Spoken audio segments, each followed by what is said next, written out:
Ang makahiya. Sa isang maliit na baryo, nakatira si Lina, isang batang mahilig maglaro sa hardin. Isang araw, napansin niya ang halamang makahiya. Nang hawakan niya ito, agad nagsara ang mga dahon. "Ina, bakit po nagsasara ang dahon nito?" tanong ni Lina sa kanyang ina. "Ginagawa iyon ng makahiya upang protektahan ang sarili," sagot ng ina. Napaisip si Lina. Parang tao rin pala. Kapag nasasaktan o natatakot, minsan ay nananahimik at umiiwas. Kinabukasan, nakita niya ang kaibigang si Ana na malungkot at mag-isang nakaupo.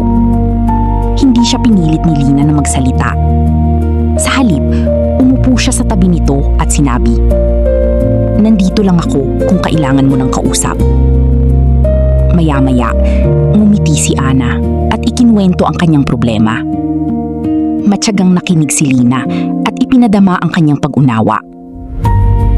Natutuhan ni Lina na ang bawat tao ay nangangailangan ng respeto, panahon at malasakit.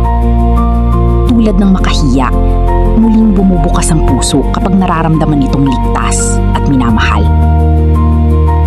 Aral: maging mabait, maunawain, at magalang sa damdamin ng iba.